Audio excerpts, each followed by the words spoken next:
자, 이제 지난 시간에 우리 재산세 납세 문제에 대해서 설명을 드렸어요. 그래서 할 때 보면은 그렇게 5가지 과세 대상 물건을 6월 1일 현재 가지고 있는 사람한테 세금을 계산해서 고지서로 보내는 거다. 근데 고지서 보내는 게 2개, 7월 달에 보내는 게 있고 9월 달에 보내는 게 있다. 누구한테 보내냐?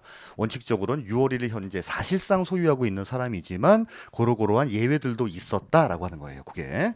자, 이제 그다음에 설명드릴 거는 비과세예요. 비과세. 자, 우리 이제 취득세, 비과세 혹시 기억나실까? 취득세, 비과세. 자, 국가 등이 취득을 하는 경우죠. 그죠? 자, 두 번째는요. 기부채납. 기부채납. 그죠? 기부채납 목적으로. 그죠? 예. 기부채납. 내가 일단 취득을 했으나 국가에 기부할 거다. 이거 당연히 그렇죠. 또 임시건축물 우리 그런 거 이제 비과세 했잖아요. 임시건축물 1년이 안 되네 이런 경우에는 비과세였고요. 그리고 나왔던 게 법이었어요. 신탁법 등에 의한 신탁 등기, 징발법 등에 의한 환매, 그렇죠. 그다음에 마지막에 뭐 공동주택의 개수인데 9억. 요게 이제 취득세였대였고 우리 이제 아까 했었던 우리 그 등록명세 비과세는 뭐였어요? 전부 세 가지는 국가 등이 등기하는 경우, 그 다음에 뭐 행정구역 같은 거 지네가 변경하는 경우, 법원의 촉탁에 의해서 말소하는 경우, 그 다음 묘지 이거였죠. 얘는 좀 많아요. 이게 좀 그래요, 이게. 아까 그나마 6가지, 4가지밖에 안 되기 때문에 뭐 그냥 그럴 수 있는데 얘도 근데 뭐 딸딸딸딸 외운다라기보다는 다음 중 뭐 재산세 비과세에 대해서 논술 하시오 이런 말 아니잖아요. 보고서 맞다 아니다만 이제 알 수만 있으면 되니까. 그렇죠? 자, 보겠습니다. 근데 얘는 가지수가 좀 돼요. 자, 또 나와 또. 국가 등이 취득, 국가 등이 등기, 국가 등이 소유. 당연히 비과세겠죠, 이거는. 그러면 얘도 외국 정보 또 나오겠네? 또 나옵니다. 예, 상호주의를 택하고 있어요. 예, 상호주의를 택하고 있습니다. 그래서 이런 경우에는 당연히 비과세예요. 그렇죠? 그러다 보니까 얘는 시험에 잘 안 나와요. 너무 쉬워, 이거는. 국가 등이 취득, 국가 등이 등기, 국가 등이 소유. 너무 쉬우니까. 자, 이제 두 번째는 뭐냐면 얘도 국가인데 국가 등이 무상으로 사용을 하는 경우예요. 자, 그럼 얼마이냐면 1년 이상입니다. 자, 이게 무슨 얘기냐면 자, 어떤 이제 갑이라고 하는 분이 자, 이렇게 이제 건물이 이렇게 있는데 여기 어디 있냐면 합정역 5번 출구 앞에 있대요. 합정역 5번 출구 앞에 있습니다. 위치가 되게 좋은 거죠. 되게 좋아요. 근데 갑자기 여기서 마포 쪽에 새로운 세무서가 생긴다는 소식을 들은 거예요. 새로운 세무서가 기존에 게 너무 좀 적어가지고 세무서가 생긴대요. 이 사람이 이제 세무서 쪽에다 연락을 합니다. 세무서 자리 구하신다면서요? 그렇다고. 내 건물 공짜로 쓰라는 거예요.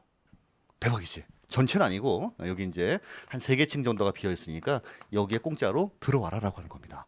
자, 그러면 국가 입장에서 너무 고마울 거 아니에요. 그렇죠? 그냥 뭐라도 면제해줘요. 그렇죠. 재산세 면제해주는 거예요, 이거는. 그렇죠.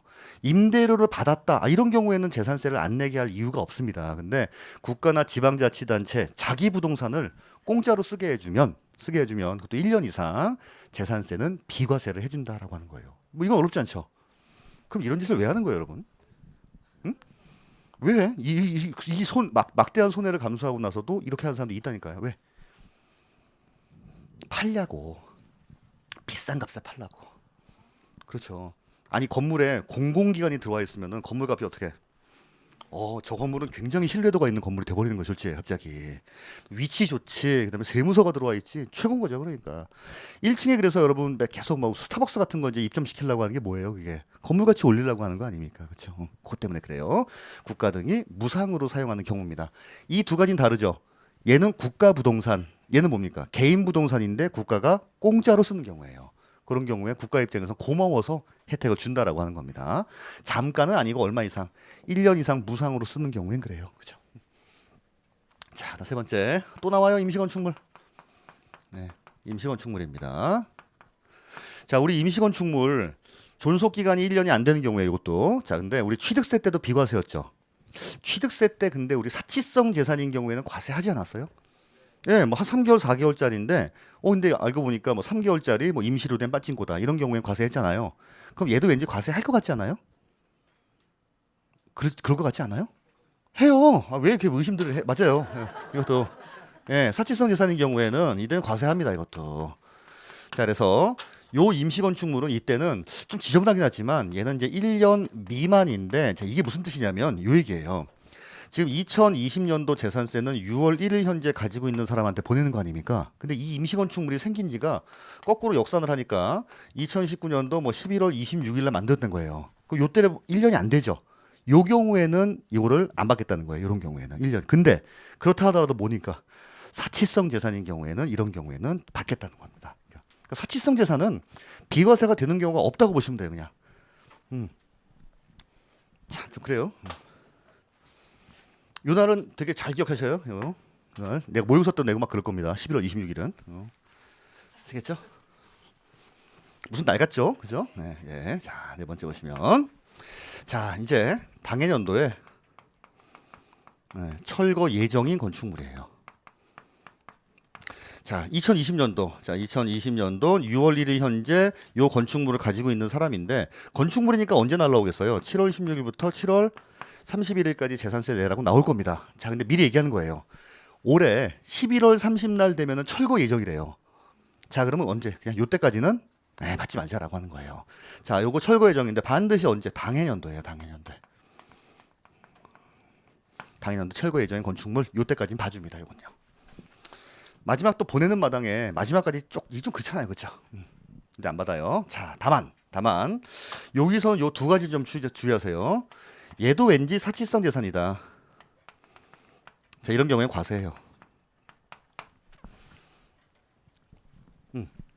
올해 11월 26일 날 철거 예정인 나이트클럽. 철거 예정인 빠친코. 자, 더 중요한 거는 토지는 과세합니다. 당해 연도에 철거 예정이라 하더라도 땅은 남아있잖아요. 땅에 대해서 비과세해 주는 건 아니에요. 건축물에 대해서만 비과세해 주고 당해 연도에 철거 예정이라 하더라도 사치성 재산인 경우에는 또 마찬가지로 이때는 과세를 하고. 그죠? 그래서 임시건축물과 철거 예정인 건축물 같은 경우에는 건축물이잖아요. 둘 다 사치성 재산인 경우에는 과세를 합니다. 원래는 안 하는 거지만. 그죠? 그죠? 됐어요. 자, 세 번째, 네 번째, 다섯 번째.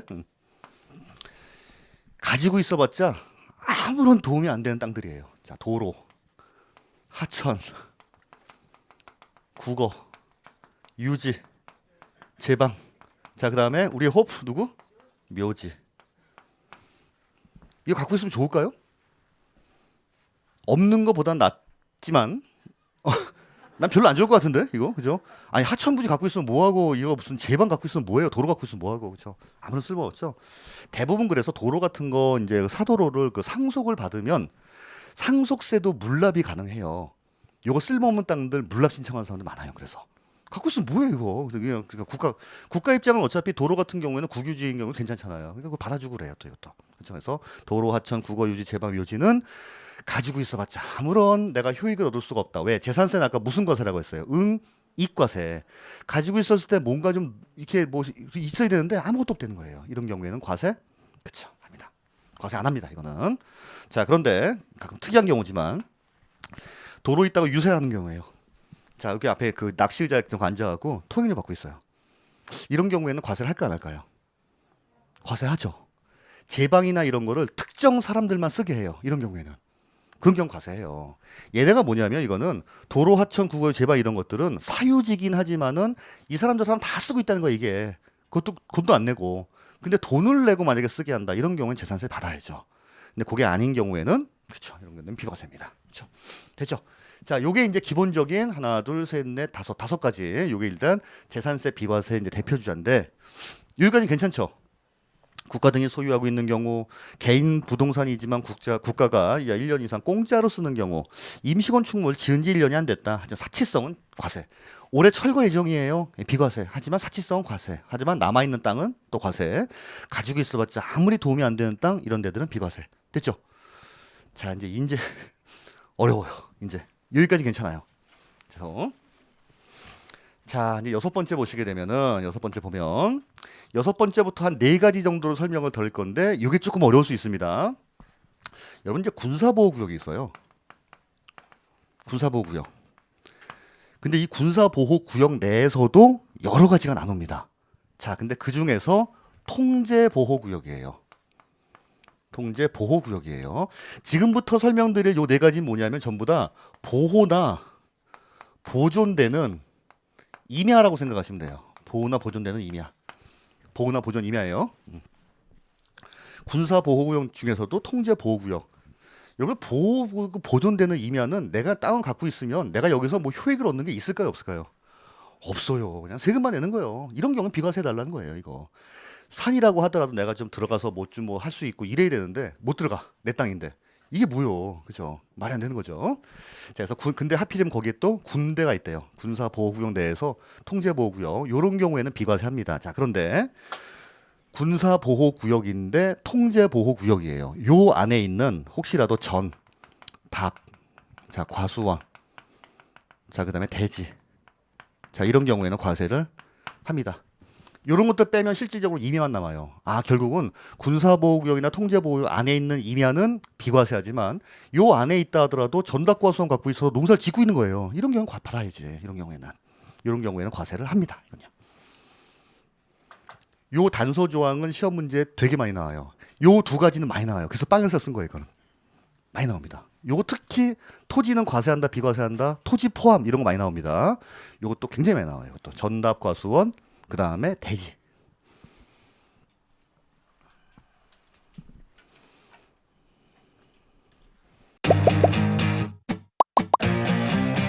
에듀윌 유료 회원만의 남다른 서비스.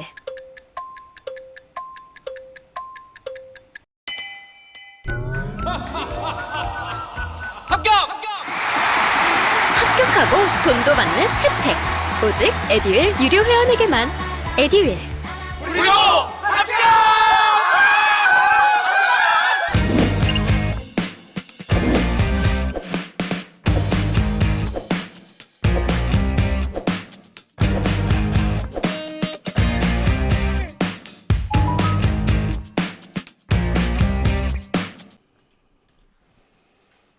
자, 다음에 7번. 예. 보존보호니까 산림보호구역이지 뭐. 산림보호구역이에요. 자, 그 다음에 채종림, 시험림이라고 하는데, 자, 이게 뭐 하는 의미냐면, 채종림은 종자 같은 걸 채취하기 위해서 묘목들 키워놓은 그런 의미가 있죠. 그런 데들이라고 생각하시면 돼요. 종자. 시험림이라고 하는 건 말 그대로 연구 목적으로 갖고 있는 거예요. 연구 목적으로. 뭐하고 이제 그 교배를 하게 되면 어떤 좋은 종자가 나오는지 이런 거 하는 공익적인 성격이 있다 보니까 여기에 대해서 비과세 하겠다는 겁니다. 그래서 전부 다 뭐 보호나 보존되는 임야 위주라고 생각하시면 돼요. 그렇죠? 자, 그다음에 8번. 자, 공원, 자연, 자, 보존지구예요. 전부 다 보존이죠, 보존. 공원, 자연, 보존지구. 이게 어디겠어요? 뭐 북한산이나 아니면 국립공원 같은 데 가면은 여기는 들어가지 못합니다라고 이제 보호해놓은 데 있죠. 사람들 자꾸 왔다 갔다 하면 이게 뭐랄까 그 나무 자라는 데도 좀 문제가 있고 자연 보호에 좀 문제가 있나 봐요. 그래서 거의 못 들어가게 보존지구 안에 있는 그런 애들이에요. 그렇죠? 이런 거 갖고 있으면 좋아요, 안 좋아요? 나는 하나도 안 좋을 것 같네. 뭐 내 거, 뭐 말이 내 거지 이게 뭐 들어갈 수나 있어요, 뭐예요, 그렇죠? 자, 9번에 자 백두대간. 어디 있는지도 몰라. 예, 백두대간. 자, 백두대간 보호구역 안에 있는 예, 그런 임야입니다. 아, 갖고 있어봤자 아무런 도움이 안 되는 거예요. 그래서 6번부터 9번까지 전부 다 보호 보존 위주의 임야. 따라서 요 안에 있는 임야는 비과세지만 전답과수원 대지는 과세. 그다음에 산림보호구역, 채종림, 시험림 전부 다 임야예요, 임야. 자, 여기까지 이렇게 9가지가 재산세에 대한 비과세예요. 근데 여기 좀 어렵죠, 사실은 이게 9가지니까. 그래서 요거 9가지도 달달달달 외운다고 생각하지 마시고 요건 좀 이렇게 자 저렇게 보시면 될 것 같아요. 요거는 이제 나중에 나오겠지만은 요거랑 조금 이렇게 해서 드시면 좀 좋을 것 같은데 군사보호구역 안에 통제보호구역이잖아요. 그 다음에 요거랑 비슷한 게 뭐가 있냐면 군사보호구역인데 제한보호구역이 있어요. 제한보호구역. 여러분 같으면 통제가 또 좀 더 강력합니까? 제한이 좀 더 강력합니까? 제한이 더 강력해 보면 통제가 더 강력해 보이지 않아요? 통제라고 하는 거 아예 막는 거고 제한은 몇 사람은 들어오는데 당신부터는 제한 이거잖아요. 그래서 얘는 분리가세요. 얘는 분리가세요. 미리 그냥 알아두세요. 이거는 나중에 어차피 알 거니까. 자, 얘도예요. 공원자연 보존지구는 정말 못 들어갈 것 같죠. 공원자연 환경지구가 있어요. 얘는 좀 들어갈 수 있을 것 같지 않습니까? 그죠? 얘도 분리가세요. 요건 어차피 기초서에는 안 나와 있고 기본서에 나와 있는데 되게 이름이 비슷해요. 하나는 군사보호구역 내 통제보호구역, 하나는 군사보호구역 내 제한보호구역. 제한보단 통제가 조금 더 강력하니까 얘는 비과세, 얘는 분리과세. 그 다음에 공원자연 보존지구 아예 못 들어가 비과세. 공원자연 환경지구 좀 이렇게 조심해서 놓으세요. 라고는 그런 개념이죠, 그죠? 이런 경우에는 분리과세. 됐죠? 이게 참 어떻게 보면 이 2차 과목이 전부 다 이런 식으로 암기 과목이라기 좀 그래요. 그죠? 이걸 대놓고 그냥 물어본다니까. 다음 중 재산세 비과세에 해당하지 않는 것. 뭔 논리가 있어 이게 사실은. 그냥 정해놓은 거거든요. 이러이러한 건 비과세 하겠다. 조금 좀 그렇긴 하죠. 자, 마지막 이제 납세 절차입니다. 예, 납세 절차예요. 자, 고전에 이제 비과세에 대해서 요거 교재로 한번 좀 확인 좀 할게요. 그래서 교재로. 자, 6번의 비과세 대상 보시면 동그라미 1번. 자, 국가 등이 소유하는 재산인데 여기 또 왜곡 정보가 나와 있어요. 그래서 보충해 보시면 보충해 1번에 우리나라 정부기관의 재산에 대해서 과세하는 왜곡 정보 재산은 당연히 우리가 이제 과세를 해야 될 겁니다. 해야 될 거예요. 그렇죠? 자, 근데 동그라미 2번. 2번은 더 헷갈리니까 2번 아예 그냥 지우시고 1번만 보세요. 자, 2번. 국가 등이 1년 이상 공용 또는 공공용으로 공짜로 사용하는 재산입니다. 그래서 돈 내고 하게 되면은 당연히 그건 아니지만 이 사람이 나한테 공짜로 주네? 국가 입장에서는 뭐예요? 재산세라도 이게 면제해 줘야 돼요. 그렇죠? 제 다음에 495 1번에 임시로 사용하기 위하여 건축된 건축물로서 재산세 과세 기준 현재 1년 미만의 것. 임시 건축물인데 1년 미만의 겁니다. 자, 이번에 철거 명령을 받은 건축물과 토지인데 아니 주택인데 거기 그 괄호에다가 밑줄 치세요. 토지는 제외한다. 토지는 과세예요. 토지는 과세입니다. 자, 그리고 이제 당해년도에 철거 확정된 건축물만 그렇고요. 자, 동그라미 3번처럼 도로, 하천, 제방, 국어, 유지, 묘지 갖고 있어봤자 아무런 도움이 안 되는 것들입니다. 자, 그다음에 네 번째 나와 있는 기역, 니은, 디귿, 리을은 전부 다 이제 어떤 특징이 있다. 보존, 보호, 임야라고 하는 거예요. 보호나 보존, 임야. 전부 다 보존, 보호, 임야예요.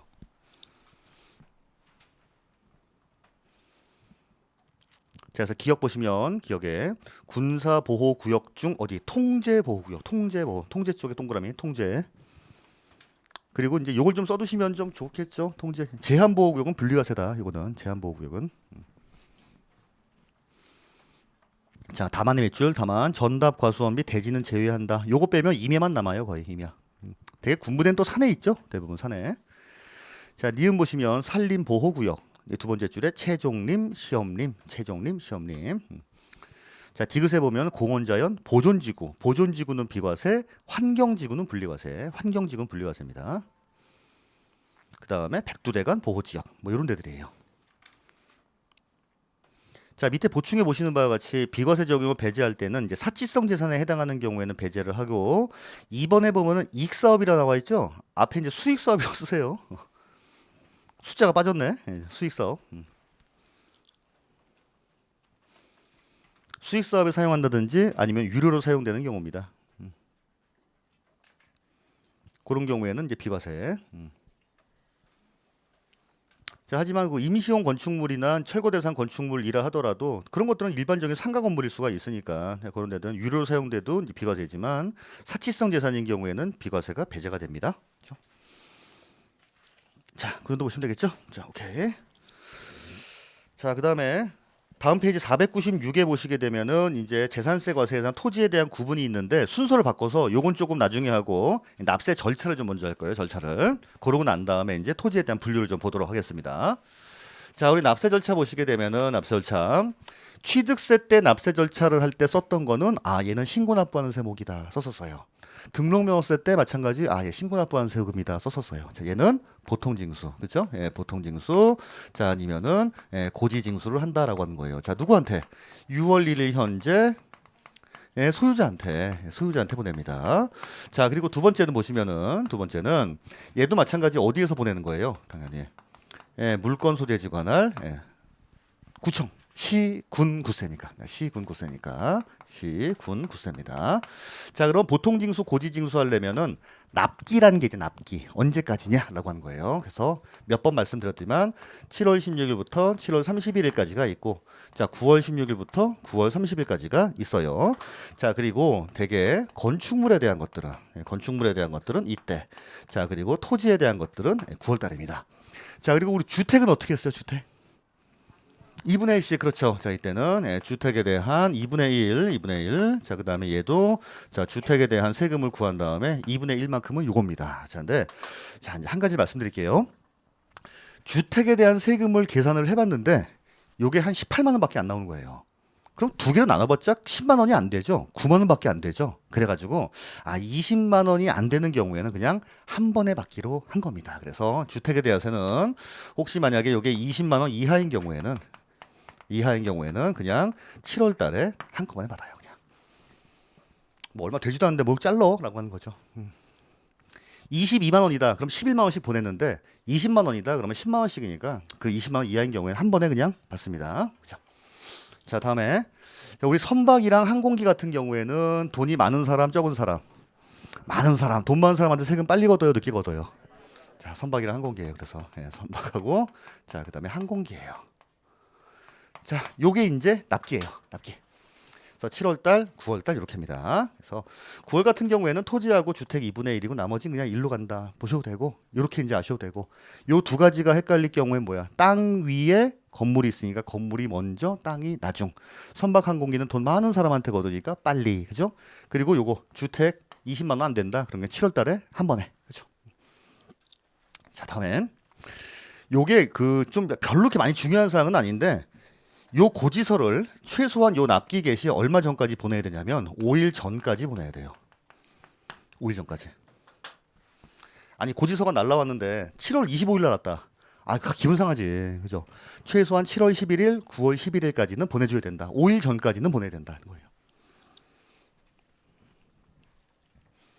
자, 네 번째는요. 세금이 너무 적은 거예요. 자, 고지서 한 장당. 고지서 한 장당. 자, 2,000원. 2,000원 미만이다. 자, 이런 경우에는 안 받습니다. 자, 이름하여 소액 징수 면제라고 해요. 소액 징수 면제. 자, 그럼 요런 게 우리 지금 3개 나왔네요. 취득세는 얼마 이하? 50만 원 이하인 경우에는 걔는 면세점이라고 말을 했어요. 등록면허세 때는 6,000원 나왔죠? 6,000원 미만인 경우에는 걔는 안 받아요? 받아요, 오히려. 거꾸로 6,000원 받고. 얘는 고지서 한 장당 얼마? 2,000원이 안 되는 경우에 2,000원 미만이에도 2,000원 미만인 경우에는 이름하여 소액징수 면제라고 해서 아예 안 받습니다. 이건요. 자, 5번째. 얘는 조금 나왔을 때였어요. 자, 이제부터는 재산세가 많이 나왔을 때 요러요러한 3가지 제도가 있습니다. 이게 좀 복잡하네 얘는. 그죠? 딴 것들은 심플했는데 그냥 신고 납부하는 거다. 안 하면 가산세가 붙는다. 그리고 취득세 때 이상한 가산세가 2가지가 있었고 등록명세세 땐 신고 안 하고 납부하면 가산세가 없었다. 이게 끝이었는데 얘는 기본적으로 이런 거에다가 조금 나왔을 때 어떡할 거니? 많이 나왔을 때 어떡할 거니? 이런 게 또 있어요. 그죠? 자, 첫 번째는 상한선이다라고 하는 게 있어요. 야, 상한선. 우리 고스톱쳐도 상한선 있죠? 상한선 있어요. 상한선이. 이게 왜 있냐면 우리 취득이나 양도나 이런 것들은 다른 세금은 상한선이라는 게 없어요. 아니 양도 같은 경우는 내가 싸게 사서 비싸게 팔 수도 있잖아요. 취득도 내가 모르고 샀나? 당연히 알고 산 거 아니에요. 상한선 없어요. 얘는 뭐냐면 내가 뭔 짓을 했니? 야, 니네가 시가 표준에 올려놓고서 이렇게 갑자기 세금 많이 나르면 어떡해? 라고 하는 거예요. 그래서 얘는 상한선이 있습니다. 그러면은 뭐 또 상한선이 있을까요? 정부에서 고지에서 보낸 무슨 세금? 종부세. 그렇죠. 종부세 상한선이 있어요. 결국은 내가 신고 납부하는 세금은 상한선이라는 게 없고 나는 뭔 짓을 한 게 아니요. 가만히 있는데 자기네가 그냥 값을 올린 겁니다. 그래서 여기는 상한선이라는 걸 뒀어요. 그래서 자, 상한선이 뭐냐면 내가 만약에 토지를 가지고 있었어요. 토지. 근데 이게 2019년도에는 재산세가 만약에 한 50만 원만큼 나온 거예요. 자, 근데 갑자기 시가표준액이 갑자기 2020년도에 급작스럽게 뛰어버린 겁니다. 그래서 지금 2020년도에 이걸 계산하니까 이거 200을 내래요. 이런 거 같으면 돼요? 사실 수강료가 꽤 부담이 돼서 와이프한테 눈치가 많이 보였어요. 근데 애들 유료 회원은 합격하면 환급해준다고 하니까 의지가 더 불타더라고요. 받아야겠다. 꼭 받아야겠다. 그래서 환급 받으셨나요? 네, 와이프가 엄청 좋아하더라고요. 안 내면 또 어떡할 거야? 그래서 근데 하여튼 엄청 불만했던 게 아니 작년에 50만 원 냈는데 무슨 4배를 내래요 이거잖아요. 그것도 좀 그런가라고 하는 겁니다. 그래서 산식대로 계산은 하되 직전 연도의 재산세에 비해서 너무 이게 급작스럽게 뛸 경우에는 직전 연도에 몇 프로까지 한 150%까지만 걷어요. 150%까지만. 자, 그러면 50만 원에 150%는 얼마입니까? 75만 원. 여기까지 해서 커팅된다는 거예요. 토지하고 건물은 그렇습니다. 자, 그래서 토지하고 건물은 직전 연도에 냈던 재산세에 대해서 몇 프로까지만 150%까지만 계산을 해서 200이 나왔다 하더라도 75만 원짜리 고지서를 보낸다는 거예요. 상한선에 걸려서. 이렇게 해줘야겠죠, 당연히. 그죠? 시가 표준액은 급작스럽게 뛸 수 있어요, 진짜. 갑자기 거기 시가 급등지역이 돼서. 근데 계산해 보니까 이게 훨씬 넘는다. 이러면 좀 그쵸. 그래서 계산은 이렇게 나온다 하더라도 어디냐까지만 150%까지만. 자, 그리고 주택 같은 경우에는 주택은 더 낮아요. 자, 주택은 자, 공시 가격이 만약에 3억 원 이하다. 3억 원 이하. 그러니까 시가 표준액. 아파트를 가지고 있는데 아파트의 시가 표준액이 3억 원이 안 되는 집 같은 경우에는 계산을 해봐서 이딴 식으로 나온다 하더라도 얘는 105%까지만 받아요.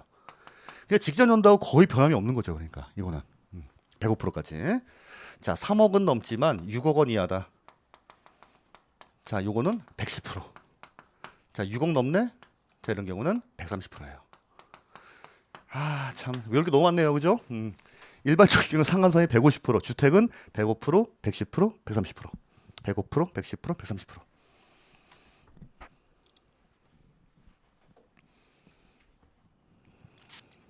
예, 2개 남았습니다. 2개. 자, 그다음엔 이렇게 이제 세금이 조금 나왔을 경우에는 이런 제도, 세금이 많이 계산됐을 경우에는 이렇게 커팅하는 제도. 그래서 이제 고지서 날라왔어요. 자, 이건 일단은 고지서를 날리기 전에 과세관청에서 그냥 스스로 커팅하는 리미트 있죠, 그쵸? 요거는 처음에 50 나왔는데 계산해 보니까 200인데 75까지만 고지서. 자, 요거 주택에 대해서는 만약 100만 원 나왔는데 계산해 보니까 150만 원. 에이, 근데 105만 원까지만 이런 식으로 알아서 이제 제한하는 겁니다. 자, 얘네부터 뭐냐면 진짜로 고지서가 날라왔어요, 이제. 너무 많아. 너무 많아. 자, 첫 번째는 분할 납부할 수 있는 기회가 있어요. 분할 납부. 그러니까 재산세는 좀 많이 미안했나 봐요, 사실은. 그러니까 여러 가지 제도를 두고 있습니다, 이렇게. 응? 계산해봤더니 너무 적으면 안 내기도 하고, 계산해봤더니 너무 많다 그러면 스스로 알아서 자르기도 하고, 고지서 받는데 너무 많니? 그러면은 잘라서 낼 수 있는 제도도 있다라고 하는 거예요. 분할 납부예요. 지금까지 설명드렸던 취득세하고 등록명세는 분납이 있어요, 없어요? 없었어요. 그냥 얼마가 됐든 간에 무조건 한 번에 내야 되는데 얘는 잘라가지고 낼 수 있다는 겁니다. 자, 분납. 자, 얘는요, 일단 기본적으로는 250만 원이 넘어야 돼요. 250만 원 넘는 경우에요. 요것도 상세한 요건이 있는데 일단 금액만 알아두세요. 250만 원. 요게 2019년도까지는 500만 원이었거든요. 근데 그게 낮아진 겁니다. 250만 원이 넘으면 잘라가지고 낼 수 있다. 자, 몇 개월간 잘라낼 수 있냐면 2달 내에 잘라낼 수 있어요. 2개월. 2개월. 자, 그럼 예를 들어서 내가 토지분 재산세가 나왔는데 이제 여기 400만 원이 나온 거예요. 토지분 재산세. 그러면은 9월 달에 하고 2달이면 언제입니까? 11월이죠. 9월과 11월에 잘라가지고 낼 수 있다는 겁니다. 자, 건축물에 대한 재산세가 만약에 한 300만 원이 나온 거예요. 자, 그러면 7월 달에 얼마 내고 나머지는 9월 달에 내고, 그러니까 2달 내로 잘라낼 수 있는 겁니다. 됐죠? 이거 어렵지 않죠? 자, 그럼 얼마를 잘라낼 수 있니? 라고 하는 겁니다. 이 부분을 조금 어려워하는 부분이 있어요. 이 부분을. 무조건 250만 원은 내야 된다라고 생각하시면 돼요. 일단 무조건 250원 내야 됩니다. 자, 혹시라도 재산세 날라온 게 만약에 500만 원 이하인 경우에는 분납을 할 수 있는 거는 250만 원 초과 금액이에요. 자, 말로 쓰니까 되게 어려워요. 예를 들어 볼게요. 자, 만약에 400이 나온 거예요. 자, 400이 나오면 어쨌든 자를 수 있다는 거죠. 흔히들 자를 때는 200 자르면 될 것 같지만은 최소한 얼마를 내야 돼요? 250은 내야 되는 거예요. 자, 그럼 얼마? 250만 원은 이게 만약에 토지분이라고 하면은 250만 원은 그래 9월 30날 내고, 자, 나머지 150만 원은 얼마? 11월 30날 내겠다는 겁니다. 요게 왜? 날라온 금액이 얼마가 안 되니까 500만 원이 안 되니까 요거를 본납이라고 하고 얘를 분납이라고 하는 거예요. 원래 낼 거는 9월 달에 낼 거, 그리고 잘라낼 거, 그거를 얼마? 250 넘는 금액만큼 할 수 있다라고 하는 거죠. 됐죠? 자, 그러면 내가 조금 돈의 여유가 있네. 300만 원하고 100만 원하고 이렇게 자를 수 있을까요? 된다는 거예요. 이것도 된다는 거예요. 그래서 250만 원 넘는 금액에 대해서는 이거 자유스럽게 할 수가 있습니다. 자, 그런데 이건 내가 200만 원하고 200만 원 이건 돼요, 안 돼요? 안 된다는 거죠. 최소한 250은 내야 돼요. 그래서 요게 500이 안 되면 250 넘는 부분에 대해서만 잘라낼 수 있으니까 최소한 250은 내야 되고 요 넘는 부분에 대해서 할 수 있다는 거예요. 자, 두 번째는 내야 할 금액이 500만 원을 초과합니다. 초과하면 자 이때는 자 50% 이하의 금액에 대해서 할 수 있어요. 자, 요거 지울게요. 예를 들어 볼게요. 자, 내가 재산세가 만약에 600이 나온 겁니다. 600만 원. 자, 그러면 분납할 수 있는 거는 얼마? 50% 이하 금액이니까 300만 원 하고 최소한 300만 원. 최대할 수 있는 건 이만큼이죠. 됐어요? 근데 내가 좀 돈에 여유가 있네. 처음에 400만 원 하고 200만 원. 요건 돼요? 되죠. 50% 이하 금액에 대해서 분납할 수 있으니까. 자, 특이하지만 500만 원, 100만 원. 얘도 돼요. 자, 근데 안 되는 건 뭐냐면 처음에 나 250만 내면 된다 했지. 250. 자, 그다음에 350. 얘는 돼요, 안 돼요? 요건 안 되는 거죠. 그렇죠? 오케이. 잘 이해하셨습니다. 자, 분할납부는 그래서 250만 원을 넘게 되면 2달 내에서 잘라낼 수가 있는데 그게 500이 안 되면 250 넘는 금액에 대해서만 잘라낼 수 있다. 최소한 250을 내야 돼요. 근데 500을 넘는다. 자, 이런 경우 50% 이하 금액에 대해서. 하지만 250, 300 이거는 안 된다라고 하는 겁니다. 이거는 50% 이하의 금액에 대해서 해야 되니까. 됐죠? 저게 이제 분납이에요. 자, 마지막 물납 볼게요. 물납.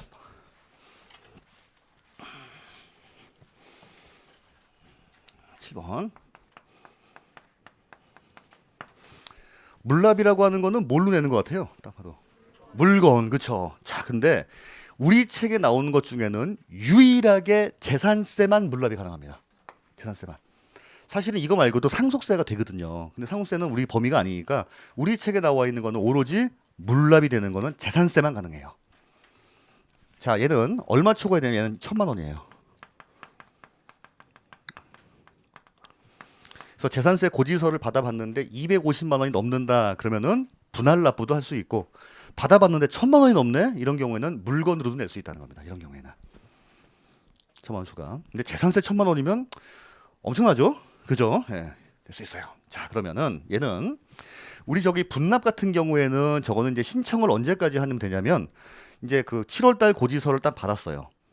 그 7월달 고지서는 7월 16일이 되기 전에 오겠죠? 갑자기 열이 확 올라가는 겁니다. 이게 한 400만 원 나왔어요. 자, 그러면 언제까지? 7월 31일까지 가서 신청하시면 돼요. 그냥 그 끝까지만 가서 7월 말일 나가가지고 야 400인데 제가 150만 원 잘라 있거든요. 250, 100만 원 이렇게 두 개로 잘라주세요라고 하면 돼요. 언제까지 하면 된다. 그냥 납부 기한까지만 가시면 돼요. 자, 왜냐하면 이 사람이 정말 분할납부를 해도 좋습니까라고 하는 무슨 심사를 하고 이런 개념이 아니에요.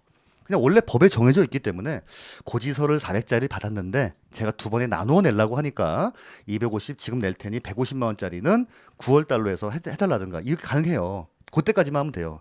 자, 승인사항이다 아니다. 승인사항이 아니라는 거예요. 얘는 별도로 승인받고 이런 개념이 아니에요. 그냥 법에서 정해져 있기 때문에 무조건. 자, 근데 쟤는 달라요. 쟤는 물납은 뭘로 낼 수 있냐면 자, 얘는 관할구역 내에 있는 부동산으로만 낼 수 있어요. 오로지 이것만 가능합니다. 관할구역 내에 있는 부동산으로만 낼 수 있어요. 동작구에서 만약에 재산세가 나왔는데 여기 동작구 아닌데 강남구에서 나왔는데 자, 재산세가 만약에 1,500이 나온 거예요. 땅에 대해서. 자, 그러면 내가 난 이 돈은 없고 물건으로 내겠다. 근데 물건이 어디 있는데요? 의정부에 있는 땅인데 그거 안 받는다는 거예요. 강남구 재산세인데 요거 내에 있는 걸로 내야지 의정부에 있는 거 이거 안 된다는 뜻입니다. 요거는 관할구역 내에 있는 부동산으로만 내요. 자, 근데 요 부동산으로 낸다 하더라도 그거를 갑자기 7월 31일 날, 9월 30일 날 이날 가자마자 나 이걸로 낼 테니까 해주세요. 이거 안 된다는 거예요. 왜냐하면 쟤는 그냥 돈을 잘라내겠다는 거니까 별도로 승인 과정이 필요 없어서 바로 해주면 되는데 얘는 일단 강남에 있는 어느 땅으로 내겠습니다라고 신청을 하면 얘네들도 나름대로 심사할 시간을 줘야 돼요. 이거를 받아들여도 좋을지 안 좋을지에 대해서 이거를 얼마까지 평가를 해줘야 될지. 그래서 얘는 최소한 언제까지 신청하냐면 자, 기한 10일 전까지예요. 이때까지 신청을 해야 됩니다. 그럼 결국 7월 달에 만약에 이게 건축물에 대해서 재산세가 만약 3천만 원이 나왔다. 그럼 언제까지? 7월 21일까지 신청을 해줘야 되고요. 토지분에 대해서 만약에 재산세가 뭐 한 2천만 원 나왔다 이런 경우에는 9월 20일까지 신청을 해줘야 됩니다. 그래서 이 두 가지가 조금 잘 비교하셔야 돼요. 하나는 250만 원 초과, 하나는 1,000만 원 초과. 얘는 승인이 필요하지 않으니까 바로 그때까지만 신청하면 되고 얘는 언제까지 신청한다? 그렇죠. 납부 기한 10일 전까지 신청을 해야 됩니다. 이건요. 근데 주변에 아직 그 재산세를 이걸로 내는 사람은 사실은 저는 아직은 못 봤어요. 아직은. 주변에 보신 분 혹시? 강남 지역은 있을 것 같은데 없네요. 전에 나중에 되면은 기본과정 가면 이 고급 주택에 대한 요건에 대해서 설명하거든요. 이러이러한 집들이 고급 주택입니다. 막 하는 것 중에 집에 엘리베이터가 있는 집 이런 집들이 있어요. 그런 집 가보신 분 그랬더니 여기 강남학원 몇 분 손들더라고. 그래서 대단하다 그랬죠. 엘리베이터 있는 집 가보신 분? 이번 연도에는 없군요. 그렇습니다. 작년에 많았습니다. 그죠? 집에 수영장 있는 분 없었어요. 그거는. 그렇죠. 자, 요게 이제 납세 절차예요. 자, 좀 책으로 보겠습니다. 책으로. 497 보시면 497. 자, 1번 과세 기준일입니다. 과세 기준일은 매년 6월 1일입니다. 뭐 요거 모르는 분 없고요. 자, 다음 페이지 보시면 498. 자, 납기가 나와요. 토지는 9월 16일부터 9월 30일까지, 건축물은 7월 16일부터 7월 31일까지. 그래서 토지가 나중, 건물이 먼저. 왜? 건물이 위에 있으니까. 자, 그다음에 주택 보면 주택은 50%를 7월부터 50%는 7월 30일까지, 나머지는 9월 30일인데 소액 납부 특례 좀 볼게요. 주택의 세액이 20만 원 이하인 경우에는 7월 달에 한꺼번에 부가 징수할 수 있다라고 하는 거죠. 그렇죠? 20만 원 이하입니다. 이하엔 또 이하. 자, 선박항공기는 돈 많은 사람들이 갖고 있는 거니까 7월 달에 한꺼번에 내시고. 자, 납세지 뭐 당연히 물건 소재지죠. 물건 소재지. 자, 징수 방법 볼게요. 자, 보통 징수하는데 언제까지? 납기 개시 5일 전까지 고지를 합니다. 그래서 7월 16일이 시작되기 5일 전, 9월 16일이 시작되기 5일 전까지는 고지서를 보내줘야 돼요. 자, 그 다음에 소액 징수 면제 한 장당 얼마? 2,000원 이하예요, 미만이에요? 미만. 우리 그럼 저기는 그 취득세 때는 50만 원 이하였을까요, 미만이었을까요? 걔는 이하였어요. 걔는 이하. 얘는 미만. 이런 치사한 게 나오냐? 나와요. 그게 문제입니다. 요즘 문제로 냈으면 좀 욕먹을 텐데 옛날에 나왔어요. 이게 2,000원 미만. 자, 다음에 상한선 볼게요. 1번 토지와 건축물에 대한 건 맨 밑에 줄 100분의 150 있죠? 100분의 150을 초과하는 경우에는 100분의 150에 해당하는 금액으로 한다. 전년도에 냈던 거에 비해서 150%를 초과하게 되면 거기서 커팅을 한다는 얘기예요. 150%까지만. 그렇죠? 자, 다음에 499 주택입니다. 자, 주택의 경우에는 다음에 따라 계산한 재산세액을 한도로 또 요거는 105%, 110%, 130%. 3억 이하면 105, 6억 이하면 110, 6억 초과면 130.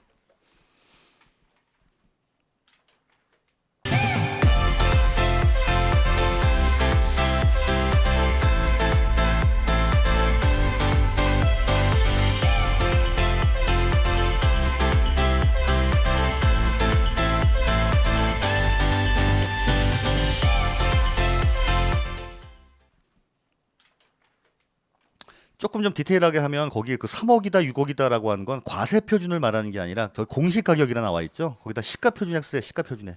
시가 표준액이 3억 원 이하인 경우입니다. 우리 시가 표준액이랑 과세 표준이랑 뭐가 달라요? 과세 표준은 시가 표준액 곱하기 60을 곱해야만 과세 표준 아닙니까? 그 얘기예요. 그럼 예를 들어서 만약에 내가 시가 표준액이 5억 원짜리 집이에요. 5억 원. 자, 5억 원 곱하기 주택은 60%니까 과세 표준은 얼마가 돼요? 3억이 되는 거죠.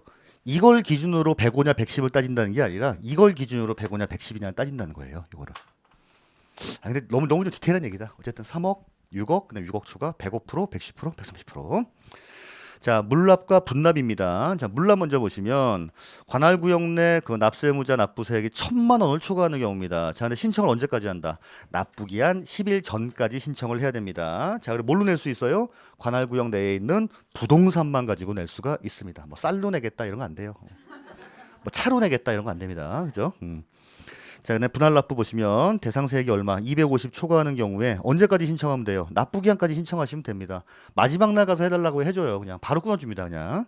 자, 그리고 기한은 얼마? 2개월. 그리고 분납세액은 아까 그 얘기입니다. 500만 원이 안 되면 500만 원을 초과하는 금액에 대해서 잘라낼 수 있는 거고, 그러니까 최소한 250은 내야 된다는 거예요. 400 나오면 250 일단 내고 나머지 150을 잘라내겠다. 난 좀 여유가 있네. 300 낼 테니까 100 잘라줘. 이것도 가능하다는 거예요. 그렇죠? 근데 200 내고 300은 안 되는 겁니다. 그거는 일단 무조건. 예. 자, 다음에 500만 원 초과하면 납부할세액이 얼마? 50% 이하 금액에 대해서 분납을 할 수 있다는 겁니다. 자, 특히 이 분납과 물납 같은 경우에는 지금까지 이제 없었던 개념이에요. 그러다 보니까 조금 잘 보실 필요성이 있습니다. 자, 그다음에 앞쪽으로 다시 넘어오셔서 496 보시면 토지에 대한 구분이에요. 토지.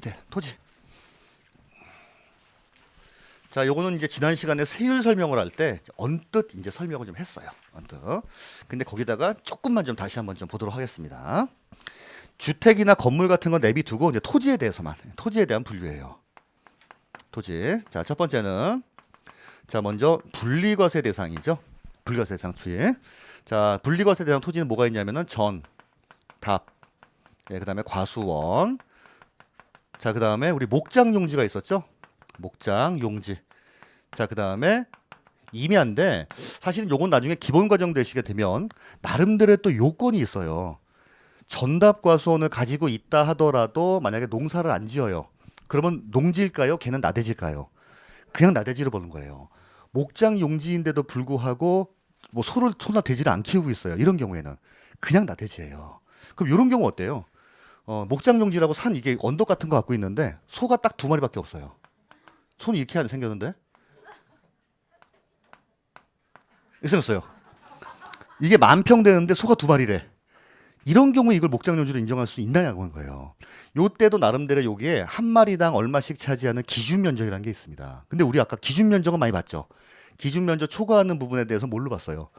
나대지 똑같이 마찬가지예요. 나중에 되면 그런 것들을 배울 겁니다. 자, 어쨌든 요 경우에 얼마? 0.07이에요. 아, 싸다. 그죠? 자, 두 번째는 공장 용지가 있었잖아요. 공장 용지. 자, 근데 이 공장 용지도 여러분, 공장 용지 어디 있어야 돼요? 있어야 할 곳에 있죠. 그러면 우리 도시 지역에서는 어디 있어야 할까요? 주거 지역, 상업 지역, 공업 지역, 녹지 지역 중에 공업 지역. 그러면 공업 지역에 있지 않은 공장 용지는 이렇게 분리과세 혜택을 받을 수가 있다 없다? 없다는 거예요. 조금 센스가 있는 분들은 아시겠지만은 그럼 그 요건을 못 갖추면 무조건 다른 쪽으로 가는구나라고 생각하시면 됩니다. 그거는 그렇죠. 자, 공장용지. 자, 그다음에 우리 지난 시간에는 산업용 토지라고 했잖아요. 요거 한 적 있죠? 자, 몇 프로 여기는? 자, 근데 기본서 때까지 계속 나올 거니까 한 말씀을 드릴게요.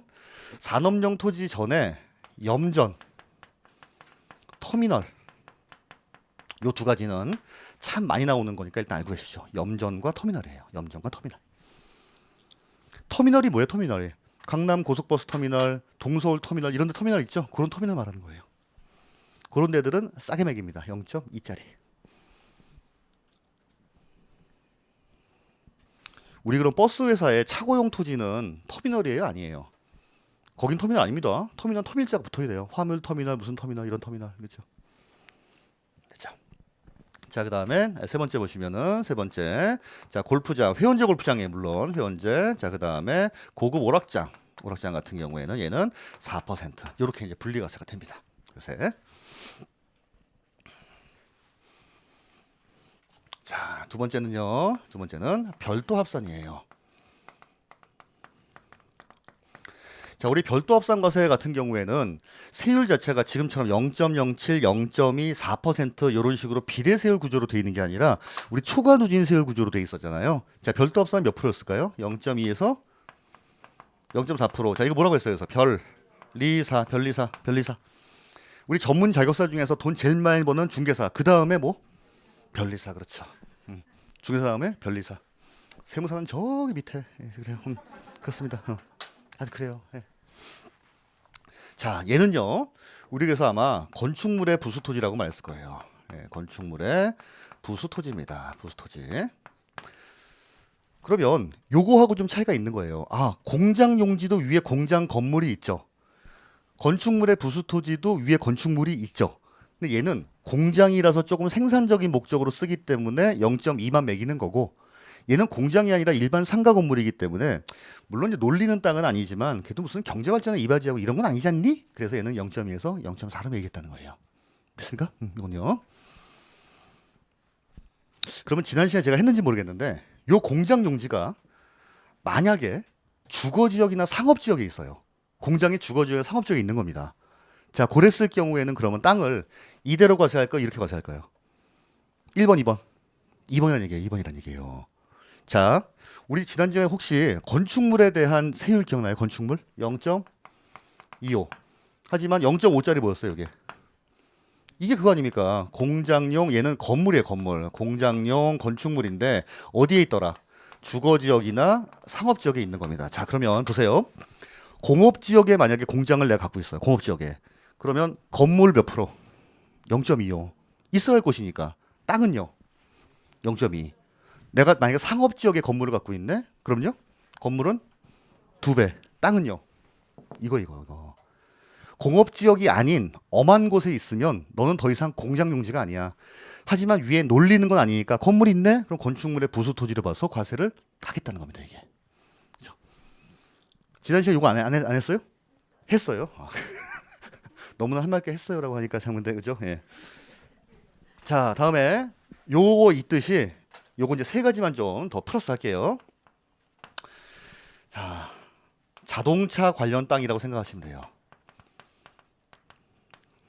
자동차와 관련된 토지. 자, 대표적으로 뭐냐면 차고용 토지, 운전면허 학원, 주차장 이런 데 있죠. 어쨌든 자동차가 붙었다. 그런 경우 무조건 별도 합산 생각하시면 돼요. 자, 뭐 빼고? 터미널 빼고. 터미널을 제외한 나머지 자동차 관련된 건 전부 다 별도 합산이라고 생각하시면 됩니다.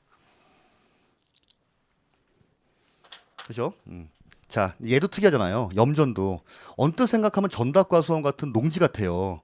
소금밭이니까. 근데 얘는 0.07이 아니라 0.2예요. 그래서 이 두 가지가 특이하다는 겁니다. 염전은 다른 농지와는 다르게 0.07이 아니라 0.2고 터미널은 다른 자동차와 관련된 거와는 다르게 0.2에서 0.4가 아니라 0.2예요.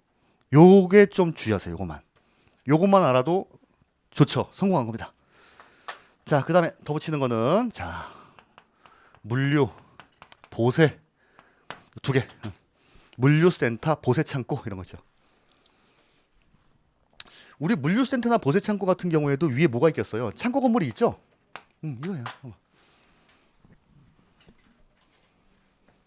그래서 지난 시간 설명보다는 이게 조금 플러스가 됐습니다. 저쪽에는 염전과 터미널, 그 다음에 이쪽에 뭐다? 자동차와 관련된 토지와 물류센터, 보세창고. 자, 마지막 세 번째 종합합산. 세 번째는 종합합산과세예요. 자, 종합합산은 0.2에서 0.5%입니다. 그래서 얘는 뭐라고요? 종 2, 5. 얘는 종 2, 5.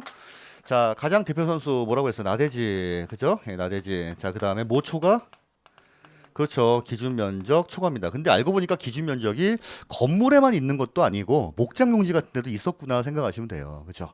어쨌든 그러한 기준 면적 초과하면 나대지와 뭐가 다르니라고 하는 거고. 자, 그다음에 무슨 부수토지? 예, 무허가의 부수토지, 무허가 건축물의 부수토지입니다. 사실은 그거 외에 하나가 뭐냐면은 별도나 자, 별도 그다음에 이제 분리 있잖아요.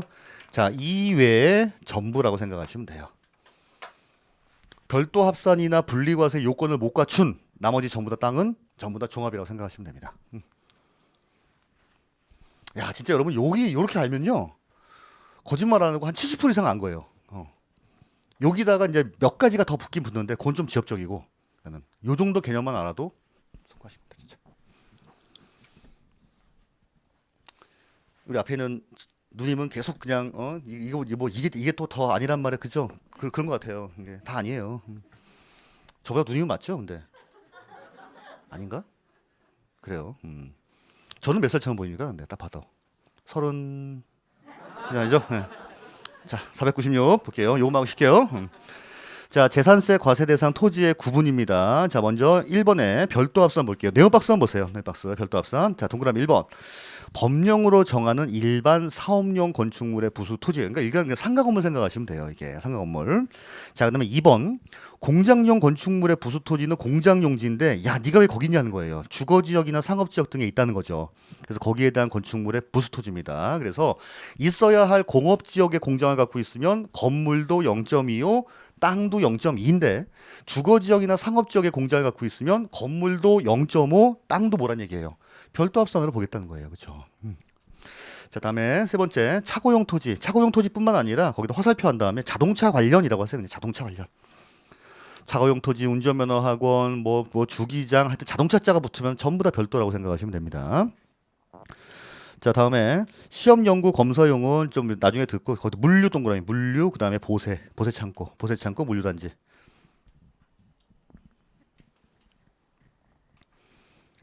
자, 다음에 2번 자 분리과세 대상입니다. 497회 전답과 수원 목장 용지, 그 다음에 공장 입지 지역 안에, 공장 입지 지역이라고 하는 건 있어야 할 곳이란 얘기예요. 대표적으로 공업 지역인데 공업 지역 아니더라도 산업단지, 유치 지역 하여튼 이런 데들 있잖아요. 그런 데 있는 공장들은 공장 건물에 대한 땅은 0.2짜리 분리과세입니다. 자, 다음에 임야, 그냥 임야. 근데 임야인데 산림 보호 육성을 위해 필요한 임야다. 이건 나중에 설명드릴게요. 되게 좀 복잡해요, 이거는. 그냥 임야 정도 생각하세요, 임야. 다음에 회원제 골프장 토지와 그다음에 고급 오락장 토지. 얘는 저율입니까, 고율입니까? 고율 분리과세죠. 4%짜리, 4%.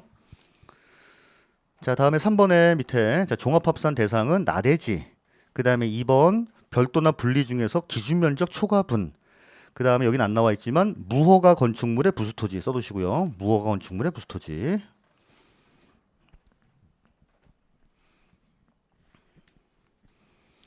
다음에 별도 합산 과세 대상이나 분리 대상으로 보기 부적절한 토지입니다. 그렇죠. 그러니까 결국 별도나 분리가 아니면 무조건 종합이라고 생각하시면 돼요. 그렇죠. 이 정도 외우시면 될 것 같습니다. 자, 이렇게 해서 이제 재산세를 마치도록 할게요. 재산세 생각보다 어때요? 어렵지 않죠? 그래요. 예, 자, 이제 15분 쉬고 종부세 보도록 하겠습니다. 자, 고맙습니다. 예.